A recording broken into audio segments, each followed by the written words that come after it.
నమస్తే, welcome to Bharathi TV. నేను Bapaiah. Anantababu jump, సాక్షులకు లంచమిస్తూ అడ్డంగా బుక్ అయ్యాడు అని చెప్పేసి ఈ వీడియోకి నేను ఒక టైటిల్ పెట్టాను. టైటిల్ చూడగానే మీకు అర్థమైపోయి ఉంటుంది, వైఎస్ఆర్ కాంగ్రెస్ పార్టీ కీలక నేత జగన్మోహన్ రెడ్డికి అత్యంత సన్నిహితుడు ఎమ్మెల్సీ అనంతబాబు జంప్ అయిపోయాడు.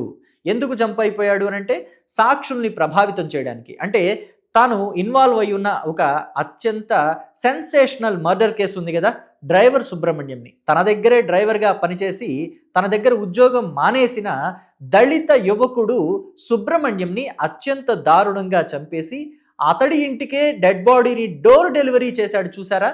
ఆ అనంతబాబు కేసులోనే ఇప్పుడు అనంతబాబు పరారయ్యాడు. ఎందుకు పరారయ్యాడంటే, సాక్షుల్ని ప్రభావితం చేయడానికి ట్రై చేశాడు. సాక్షులకి లంచం ఇవ్వాలని చూశాడు. లంచం ఇచ్చి ఈ కేసుని తారుమారు చేయాలి అని చెప్పేసి ట్రై చేశాడు.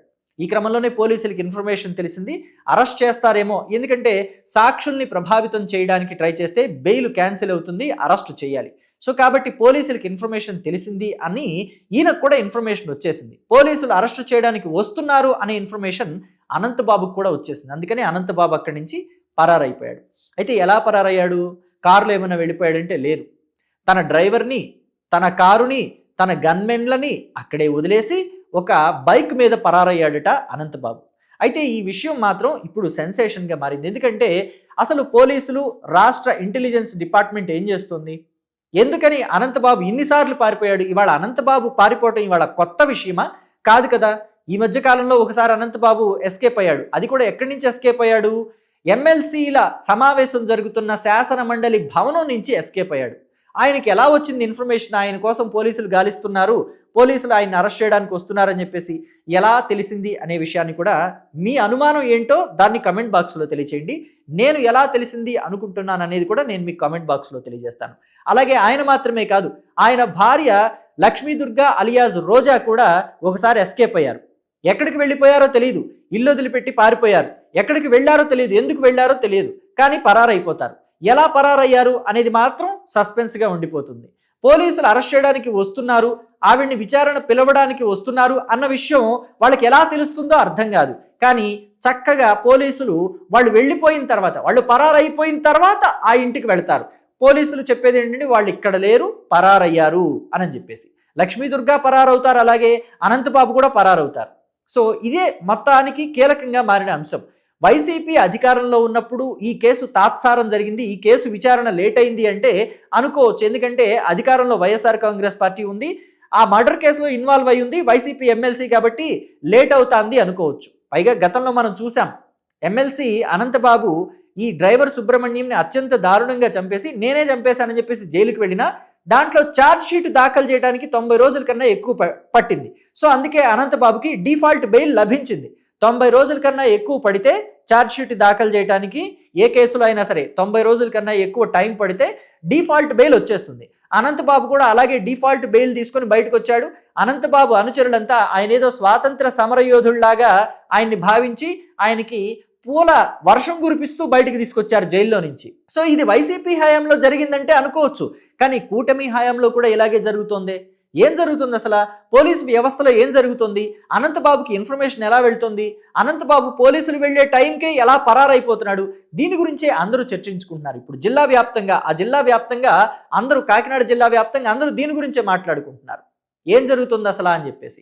అంటే పోలీసు వ్యవస్థలోనే ఎవరో అనంతబాబుకి ఇన్ఫర్మేషన్ ఇస్తున్నారు, మిమ్మల్ని అరెస్ట్ చేయడానికి వస్తున్నారు అని చెప్పేసి ఇన్ఫర్మేషన్ పోలీసుల నుంచే వెళుతోంది అని చెప్పి టాక్ నడుస్తుంది. కాబట్టి ఎవరైతే అనంతబాబుతోటి క్లోజ్గా ఉంటున్నారో ఆ పోలీసుల ఫోన్లన్నీ కూడా ట్రాక్ చేయాల్సిందే అని అంటున్నారు. వాళ్ళ ఫోన్ కాల్స్ డేటా మొత్తం బయటకు తీయాలి, వాళ్ళ వాట్సాప్ చాట్ల డేటా మొత్తం బయటకు తీయాలి. వాళ్ళు అనంతబాబు అనుచరులతో మాట్లాడుతున్నారా, లేదంటే నేరుగా అనంతబాబుతోనే మాట్లాడుతున్నారా? ఆ జిల్లాలోని పోలీసుల ఇన్ఫర్మేషన్, ఎవరైతే గతంలో ఈ కేసుని డీల్ చేశారో ఆ పోలీసుల ఫోన్ కాల్స్ డేటా, ఇప్పుడు ప్రజెంట్ పోలీసుల ఫోన్ కాల్స్ డేటా మొత్తం బయటకు తీయండి అని చెప్పి డిమాండ్ చేస్తున్నారు. దళిత వర్గాలు అన్నీ కూడా డిమాండ్ చేస్తున్నాయి. సో మొత్తం మీద ఇదైతే ఇప్పుడు హాట్ టాపిక్గా మారింది. అనంతబాబు మాత్రం ఇప్పటికీ వైసీపీలోనే కొనసాగుతున్నారు అని తెలుస్తోంది. ఆయనని ఎక్కడా కూడా వైసీపీ దూరంగా పెట్టలేదు, ఎక్కడా కూడా ఆయన్ని సస్పెండ్ చేయలేదు. జగన్మోహన్ రెడ్డి ఏ మీటింగ్ పెట్టినా అనంతబాబు వెళ్ళి అటెండ్ అవుతూ ఉంటారు. అలాగే వైఎస్ఆర్ కాంగ్రెస్ పార్టీ తరఫునే ఆయన ఇంకా శాసన మండలిలో సభలకి, సమావేశాలకి అటెండ్ అవుతూనే ఉన్నారు. ఎక్కడా కూడా ఆయన ఆ సభల నుంచి దూరంగా ఉండటం కానీ, మర్డర్ కేసులో ఉన్న వ్యక్తి వైసీపీలో ఉండటం ఏంటి, ఆయన్ని దూరంగా పెట్టాలి అని కానీ వైసీపీ వాళ్ళు ఎక్కడా జగన్మోహన్ రెడ్డికి సజెస్ట్ చేయటం లేదు. జగన్మోహన్ రెడ్డి కూడా ఎక్కడ ఆయన్ని వైసీపీ నుంచి దూరంగా పెట్టింది లేదు. మొత్తం మీద ఎమ్మెల్సీ అనంతబాబు కేసు వ్యవహారం మాత్రం ఇప్పుడు హాట్ టాపిక్గా మారింది. ఆయన సాక్షుల్ని ప్రభావితం చేయడానికి 3 కీలకమైన సాక్షులుంటే వాళ్ళకి ఒక్కొక్కరికి 3 లక్షలు 4 లక్షలు ఇస్తానని చెప్పి హామీ ఇచ్చారట. మొదటిగా 1 లక్ష అడ్వాన్స్ కూడా ఇచ్చేశారట. ఈ విషయం ఇప్పుడు బయటికి తెలియటంతోనే అనంతబాబు ఆయన్ని అరెస్ట్ చేసి తీరుతారు, ఇక పోలీసులకు కూడా గత్యంతరం లేదు, ఆయన్ని అరెస్ట్ చేయడానికి వస్తున్నారన్న విషయం తెలిసి బైక్ మీద పరారైనట్టు తెలుస్తుంది. సో ఇదంతా కూడా ఇప్పుడు సెన్సేషన్గా మారింది. అంటే అనంతబాబు ఎప్పుడు పోలీసులు అరెస్ట్ చేయడానికి వస్తున్నారని తెలిసినా పారిపోతారు. ఆయన భార్య కూడా ఆచూకీ ఉండదు. పైగా ఆయన భార్యకి మొన్న ఇంట్రాగేషన్కి వెళ్ళినప్పుడు, అంటే పోలీసులు విచారణకి అటెండ్ అయినప్పుడు ఎంతటి రాచమర్యాదలు జరిగాయో మనమంతా చూసాం. సామాన్యులకు కూడా ఇలాంటి రాచమర్యాదలే చేస్తారా? పోలీస్ స్టేషన్లో ఆవిడ విచారణ ఎదుర్కోవడానికి వెళితే అసలు మీడియా కంటపడకుండా పోలీస్ స్టేషన్ వాకిలి వరకు, ఆ గేట్ వరకు, మెయిన్ గేట్ వరకు కూడా ఆవిడ కారు వెళ్ళింది. ఆవిడ చక్కగా ఫేస్కి స్కార్ఫ్ కట్టేసుకున్నారు, నేరుగా పోలీస్ స్టేషన్ లోపలికి ఎంటర్ అయిపోయారు. ఇలా కారులో నుంచి అడుగు బయట పెట్టడం, పోలీస్ స్టేషన్ లోపలికి అడుగు పెట్టేయటం, అంతే తప్ప ఎక్కడా బయటకు ఎక్స్పోజ్ అవ్వలేదు. ఆవిడ వస్తారు అనే విషయం ముందుగా తెలిస్తే అక్కడికి అనంతబాబు అనుచరులు కూడా వచ్చేసేవాళ్ళట. ఎందుకు? మీడియా వాళ్ళని ఎవరిని కూడా అక్కడ పోగవనివ్వకుండా, మీడియా వాళ్ళని ఎవరిని కూడా పోలీస్ స్టేషన్ లోపలికి ఎంటర్ అవ్వనివ్వకుండా వాళ్లే ముందే వార్నింగ్లు ఇచ్చేసేవారట. ఎందుకంటే మీడియా వాళ్ళది కూడా ప్రాణమే కదా. వాళ్ళు అక్కడ ఎమ్మెల్సీ అనంతబాబు వాళ్ళ అనుచరులు ఉన్నారంటే మరి ధైర్యం చేసి వెళ్ళే మీడియా వాళ్ళు ఎవరుంటారు? మర్డర్ చేస్తారో లేకపోతే దాడి చేస్తారో అనే భయం ఉంటుంది కదా. గతంలో ఆల్రెడీ మర్డర్ చేసిన వ్యక్తికి, ఒక మర్డర్ చేసిన వ్యక్తికి ఇంకో మర్డర్ చేయటం పెద్ద సమస్య కాదు, పెద్ద కష్టము కాదు. ఒక మర్డర్ చేసినా అదే శిక్ష, 4 మర్డర్లు చేసినా అదే శిక్ష. ఒకసారే ఊరేస్తారు, లేకపోతే 18 ఏళ్లే కారాగార శిక్ష ఉంటుందేమో, 14 ఏళ్ళు 18 ఏళ్ళు ఉంటుంది, అంతే తప్ప ఒక 100 ఏళ్ళు అయ్యారు కదా. సో ఇదంతా కూడా అనంతబాబు అండ్ కోకి, వైసీపీలోని నాయకులకి పరిపాటిగా మారిపోయింది అని చెప్పేసి తెలుస్తుంది.